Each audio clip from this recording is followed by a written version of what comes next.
Imagine pouring millions of dollars into a system designed to help people find work, only to discover it's failing almost everyone. That's the harsh reality in Australia, where private job agencies are struggling to get job seekers into long-term employment, despite the significant taxpayer investment. We're talking about a system that's supposed to be a lifeline, but for many, it's falling far short.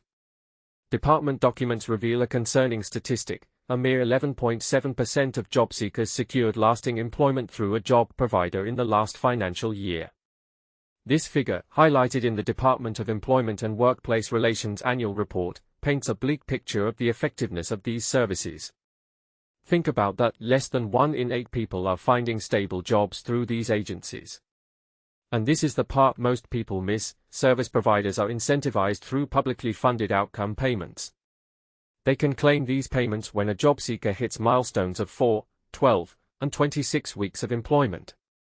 But here's where it gets controversial: these payments are made regardless of whether the job seeker found the work independently or if the provider was truly instrumental. Is this a fair system, or does it reward agencies even when they aren't genuinely contributing to job placements? As previously reported by Guardian Australia, many job seekers who secured jobs on their own have been pressured into providing payslips to these agencies, allowing them to claim public funds they might not deserve. This raises serious ethical questions about the practices of some providers and highlights potential loopholes within the system. This practice has even led to some job seekers feeling bullied by the agencies. The government itself sets a target of 15% of job seekers reaching the 26-week employment mark.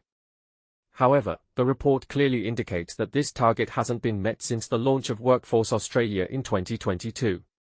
The department acknowledges that this goal is based on historical success rates from previous programs, but the current reality is falling short. This measure has not been achieved since it was first reported, the report states, with a 12-month period ending June 30, 2024, showing a result of only 13.2%. Furthermore, the data reveals a concerning downward trend in outcome rates over the past 2 years.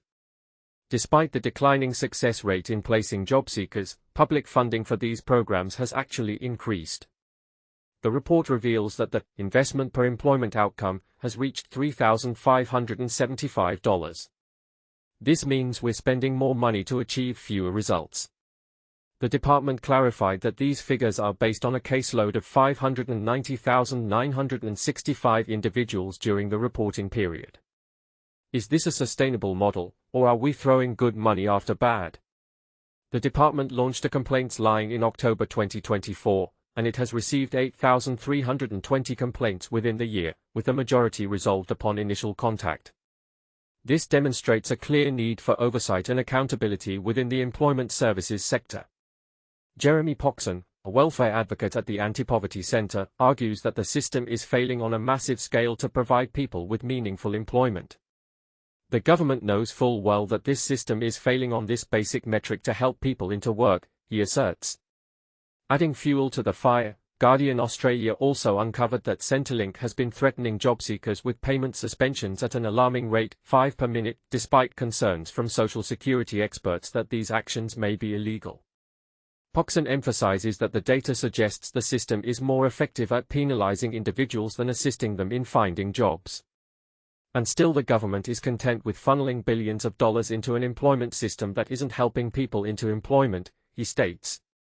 The government's annual report acknowledges that the low success rate is influenced by the labor market, citing a growing skills mismatch between available jobs and the skills and education levels of job seekers.